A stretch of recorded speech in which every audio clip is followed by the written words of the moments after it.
On today's show, the latest reports say that Paul George and the Clippers are not seeing eye to eye about the new contract. What does that mean? What are the possibilities for Paul George going forward in the coming weeks about his free agency? And what do I want? Going to be talking about it all on today's Locked On, almost back from Cancun Clippers.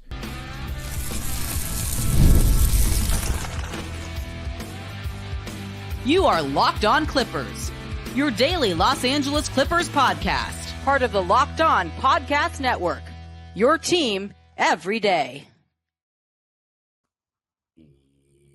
Yes, sir. You are locking in with the Clips. Thank you for making Locked On Clippers the first listen of your day, your team every day. I'm your host, Darian Vaziri, born and raised in LA, and just finished my 19th season as a Clipper fan. You can also follow me on Twitter and Instagram at DimeDropperPod and subscribe to my own YouTube channel, Dime Dropper, for even more NBA, LA Clipper, LA Sports, and coming up, Copa America content. And Locked On Clippers is free and available wherever you get your podcasts, including YouTube, where I want you to let me know what you think about the possibilities of Paul George leaving and more. I know a lot of people have been saying that they're satisfied with Paul George leaving. They're over him, and I completely understand that. But before you jump to those kinds of statements, I want people to realize what it would mean to lose Paul George.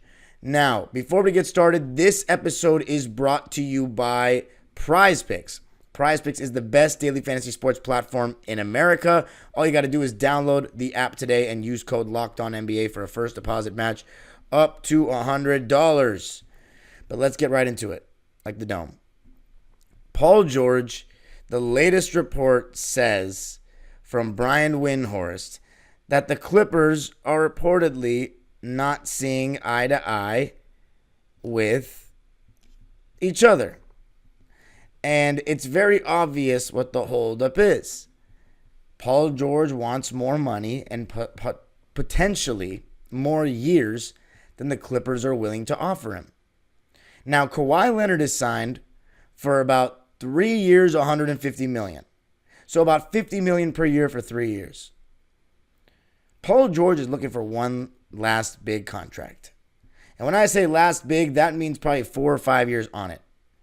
The Clippers clearly don't want to pay Paul George for more years than Kawhi because they want their contracts to terminate at the same time, so then they will be able to restart at the same time. They don't want to give Paul George more than Kawhi because they don't deserve that he's worth more than Kawhi. And now what we're seeing is a potential game of chicken between Paul George and the Clippers because Paul George is like, look, if Philly or any other team offers me a max, I can take that. And now you guys don't have much flexibility. All you can do is probably get somebody for the mid-level exception because you're going to have to re-sign Harden. And you're going to have to re-sign Harden. Kawhi's already re-signed. You don't have money for some big spot. Nobody that's a mid-level exception player is going to be on the level of a Paul George. So while you still might be a competitive team, you are not getting the adequate returns. You know, if the Clippers wanted to get somebody to replace Paul George in a sign, we'll talk about the sign and trade possibilities, but the thing about a whole sign and trade is that needs to be beneficial for Paul George. He's the free agent. He's the one that makes the decision. I think the only way it comes to a sign and trade is if the Clippers and Paul are like, you know what? The thing is, the only way it would come to a sign and trade is if Paul wants to go to a team then he probably can't just go to outright because they don't have the cap space to sign him. But if it's Philly, he can literally get a max spot. And the Philadelphia 76ers could offer it to him. And then the Clippers are forced to offer him max money to keep him around. So that's the tough part. They're probably like, look, I don't believe that Paul George is going to leave Los Angeles. And it's very realistic to assume that. It's very realistic to assume that Paul George won't leave LA. Because he chose to come here. He was on a current deal with Oklahoma City that he just re-signed the previous summer and, showed up at Russell Westbrook's party or whatever, saying that he was here for the long haul. And then he went against that to come here because he got an offer to come play with Kawhi and he got traded. He re-signed here. He's mentioned multiple times before and after he started his podcast that he wants to retire a Clipper. He's got his family here. It would be a huge move for him to go to ice cold Philadelphia, Pennsylvania. But money talks. And if he can get one last big contract and you get a chance at winning a ring. I mean, Joel Embiid and Tyrese Maxey are no joke. And if you look at Joel Embiid, while he's been injured in the playoffs a lot, he's been injured and still playing. His injuries haven't been as severe as Kawhi, whereas Kawhi hasn't even been able to play. So in my honest opinion, I think Paul George has a better chance of winning a ring with the Sixers. I really do. Because then he's clearly the third guy. Tyrese Maxey's an ascending player. James Harden is a declining player, and so is Kawhi Leonard. And then Joel Embiid, there's a part of me and probably a lot of NBA fans that think his best days are still to come, although he is in his prime. Thing is, he's very injury prone. But every regular season, he seems to get better. I mean, this regular season, he was absolutely dominating. But the thing is, when you hear the not seeing eye to eye, it's very clear what it is. The Clippers want to sign Paul George for either the same amount as Kawhi or less, which is a 3-year deal. And Paul George wants more money than that. Paul George wants more years than that. Paul George is probably saying, look, I'm the one who's available. As good as Kawhi Leonard is, and I know he's better than me at basketball, I'm the one who's available. It's a compelling argument, but if I'm the Clippers, it's like, I don't know. Do I pay the guy or do I not? Because we've obviously seen he didn't live up to the $50 million contract that he was getting with his 19 points per game average in the postseason. But the guy is still a very good player. He's one of the best Clippers of all time. He did get us to the conference finals as the star in those last 2 games that won us the series. Again, I have to specify so much because the Kawhi fans get sensitive and the Paul George haters get sensitive. I'm not saying he led us that season or that entire postseason, but those last 2 games and in the conference finals, Paul George was our guy. He took us over the hump. He created good shots for Terrence Mann. He went off in Game 5 against Utah. And here's the thing. NBA and business is a what have you done for me lately kind of business. So Paul George, what he did in 2021, it shouldn't hold that much weight right now into these kinds of conversations. But at the same time, you don't want to end on a sour note. You don't want to end like Blake Griffin ended with the Clippers. Or maybe you do. But Paul George, second consecutive All-Star appearance this past season, third in the last 4 years, averaged 23, 5, and 3.5 assists on a career-high 47, 41, 91 splits. He literally shot a better percentage in every statistical category this year than any other year of his career. So with all the criticism that we give him, that's pretty amazing. However, 19.5 points per game in the playoffs, that's his lowest average since 2013, where it was very hard to score compared to now. It was totally different spacing and stuff of that nature. So he doesn't really get a pass. He doesn't really get a pass for his performances. The fact of the matter is he's not worth as much as Kawhi. But coming up, what are the possibilities? What are all the possibilities that could happen? Going to be talking about that coming up. I got to tell you a little something about PrizePicks. PrizePicks is the best daily fantasy sports platform in North America, and here's how it works. All you got to do is pick more or less on 2 or more players' stats for a shot to win up to 100 times your cash. If you're looking for promotions, PrizePicks has got you covered every week. From lowering select players' stats projections on Tuesdays, which increases your chance of getting a win, to getting your entry fees back if you have a losing lineup on Fridays.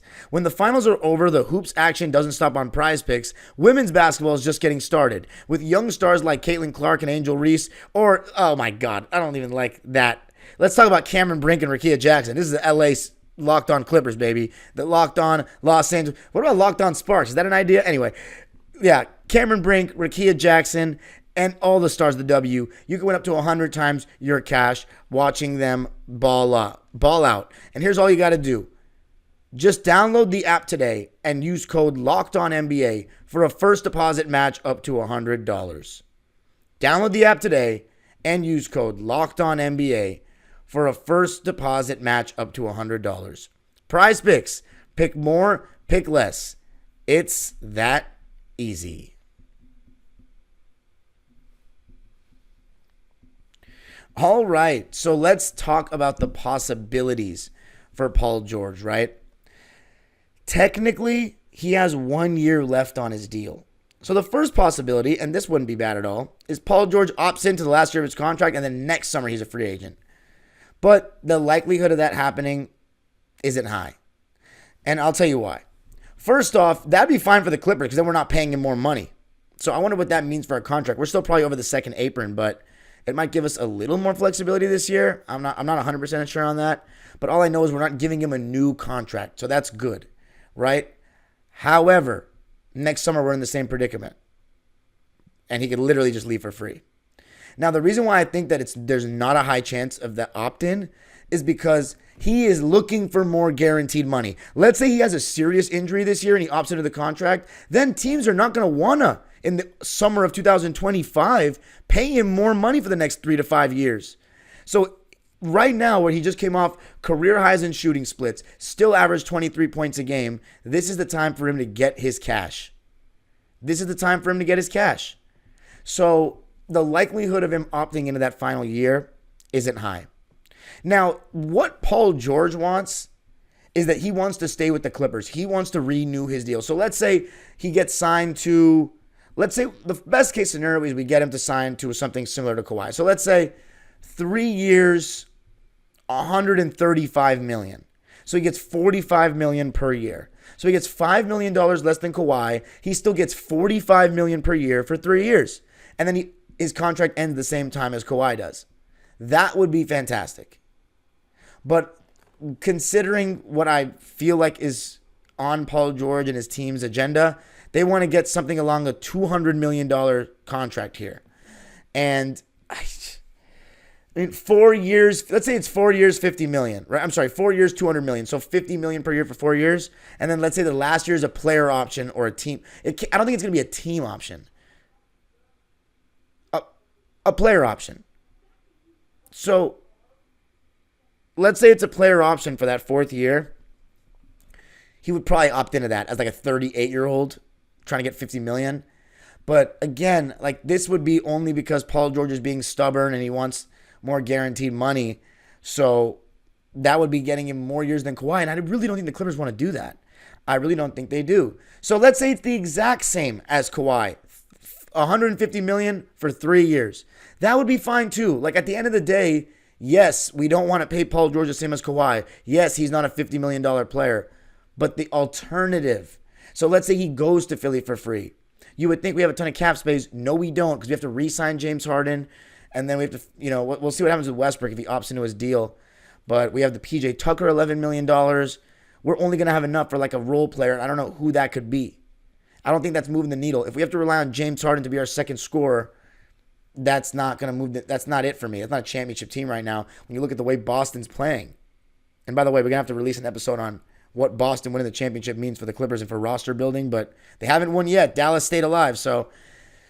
But that's another possibility. It's a very bad situation. People think it's okay because it's going to be addition by subtraction losing Paul George. And look, he's annoying at times. He says a lot. He makes excuses. He doesn't fully take accountability. He leaves a lot to be desired. He has the ability to drop 30 when he's at his best consistently and make it look easy. But then he has his games where he goes 7 for 20 or worse, 3 for 14 and just shoots jumpers out of the game. He doesn't even try to attack the rim.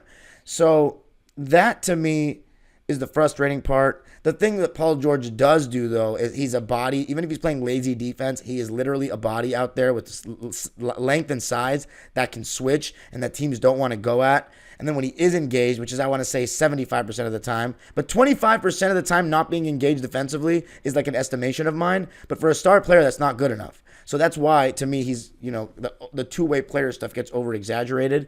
But if you look at Paul, he also his off-ball utility, is the way he can work quickly off the catch. You can run him off curls. You can run him off screens at the three-point line, inside the arc. You can throw him the ball in the post. He's a coach's dream in terms of versatility. You can use him in so many different ways.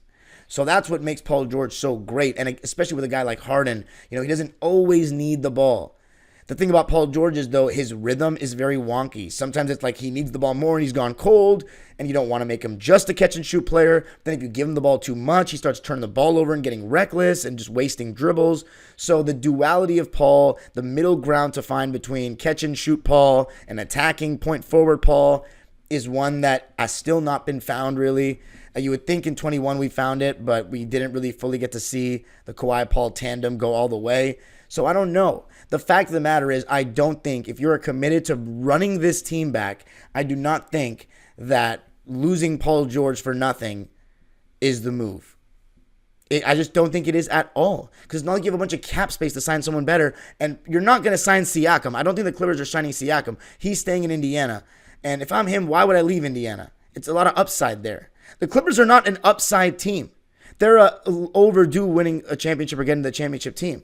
So I think right now, not rocking the boat, not changing too much by bringing Paul George back is probably the best move for us. But I'll tell you the one scenario everyone keeps talking about, sign and trade. For this to happen, though, Paul George and the Clippers need to be like, look, y'all are not going to pay me what I want, but I don't want to leave you for free. Here's my question. Why would Paul George do the Clippers any favors when we're not paying him? Because with Chris Paul, I think we didn't want to pay him a lot. But CP3, I mean, he had been with us for 6 years. He changed the course of our franchise, and I don't think he wanted to leave all his teammates high and dry. Although, Paul George has been with us for 5 years. I would think he's not going to want to leave us high and dry. But I don't know. I feel like I'd be a little more disrespected by the Clippers now if I'm Paul than if I was Chris Paul back in the day, because when it happened with CP3, it was like Lob City had kind of run its course. If CP3 is your best player, you're not winning a championship. And that was at the point where we knew Blake Griffin wasn't going to probably, at most, he'd be able to equal his 2014 production, but he wouldn't take it a step further. And with Chris Paul only getting worse, there was no point of really running it back, especially with the Warriors with KD and Steph. They just looked unbeatable. Whereas now, there's no Warriors with KD and Steph. It's really wide open. You saw the Mavericks make it to the finals this year. You saw Denver last year, the year before Golden State, the year before Phoenix, the year before the Lakers, the year before it was Golden State. So 5 straight years we've had different Western Conference champs. So there's never if you're the Clippers, you're not too far away if you can have Kawhi stay healthy.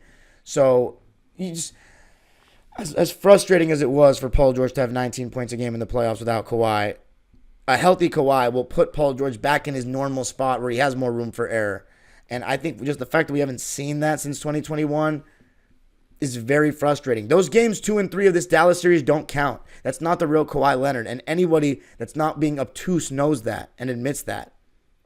But the sign and trade thing, it's like they have to really come to a mutual agreement that, like, okay, the Clippers don't want you back for the money that you want, but you can't go, the team that you want to go to, they can't sign you outright. There's a lot that has to happen before we start discussing that, in my opinion. Some people are talking about Orlando. Does he want to go to Orlando? They could use a wing. They could use shooters. Here's the thing. I don't know if Paul George wants to be part of a young team like that. Like, how many of these teams does Paul George even want to entertain at this stage of his career? Like, is it really mean more to him to get an extra $50 million after, I mean, look how much money he's made already. An extra $50 million as opposed to staying with the Clippers and not leaving. I don't know. But coming up, going to be talking about what I want. You might have been able to kind of put 2 and 2 together right now, but I'm going to be talking about what I want.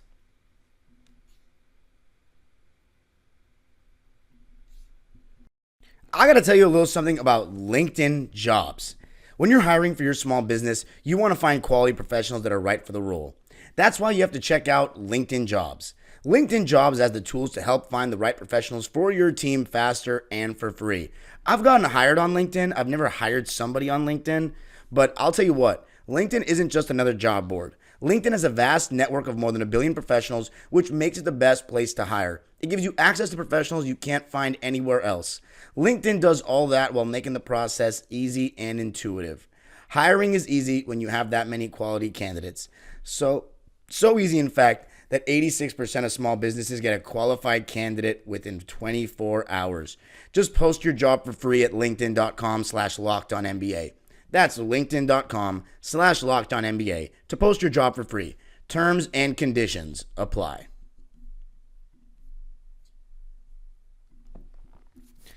All right. So the final step or the final portion of this episode, what do I want? What do I want to happen?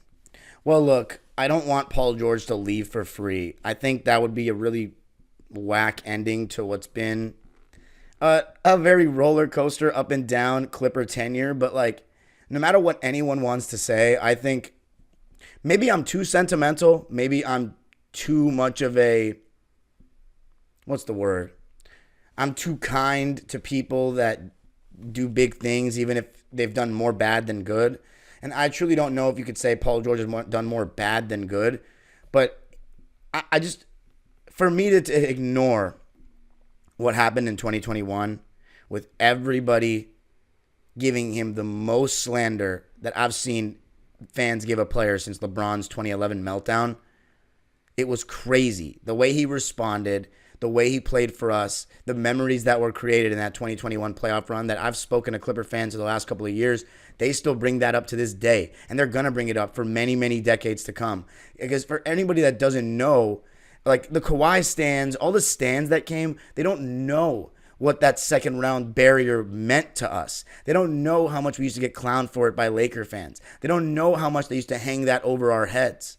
It felt like we legitimately could not get out of the second round. Like it felt like there was a curse that didn't allow us to get out of that second round. I mean, what are you supposed to think when your team is 2-2 in a series and you have the game in the bag and then Daniel Ewing comes into the game and you're a 7-year-old kid watching Raja Bell shoot right over this guy that's not been playing many minutes and he makes the three and the crowd goes insane. You go to overtime and lose and the series comes to an end in 7. You know, it's like, damn. But you felt like that was just one time. And then you don't get back to that second round for another 6 years. We had no chance in 2012. 2014, we're up 8 points with a minute and a half left in the game. Jamal Crawford misses a layup in and out, and it all spiraled out of control. I mean, I remember laying on the floor of my house after watching that collapse and just being like, this is Raja Bell all over again. How can this happen to us? With a completely different team. CP3 out here throwing the ball away, trying to get fouled in the backcourt. And then the ultimate, how can this happen to us? 3-1 against Houston. You have a better team. You have a much better team. You're clapping these guys 3-1. The games aren't even close in LA.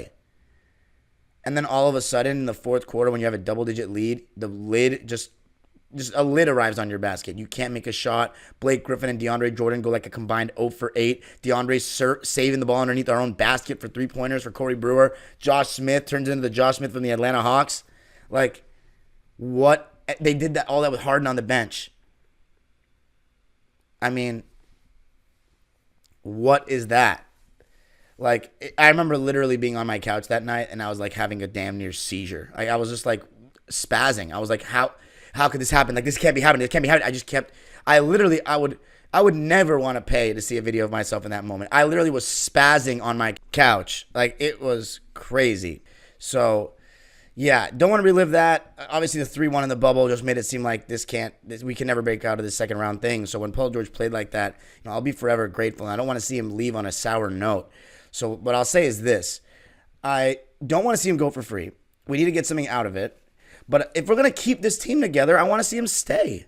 I want to see Paul George and Kawhi Leonard get a healthy playoffs together. I know Paul George is flawed. Are you telling me James Harden isn't flawed? You think just because he gets good shooting stats, he's not flawed? So, yes, he is flawed too. They all have their flaws. Paul George obviously didn't play well enough in the playoffs, but if we're going to keep this team together, I would like them to stay together. I would obviously, if you want to go a different direction, that's a different conversation. But because we're not, keep them. We got to keep them. No matter what it takes. And then even if we sign him, we can trade him later and we'll have money. We won't be losing him for nothing. So that's how I feel. What I want is we keep him if we're going to keep this team together. You can follow me on Twitter and Instagram at Dime Dropper Pod. Subscribe to my own YouTube channel, Dime Dropper, for even more LA Clipper and LA sports content. The age-old proverb continues, go Clippers.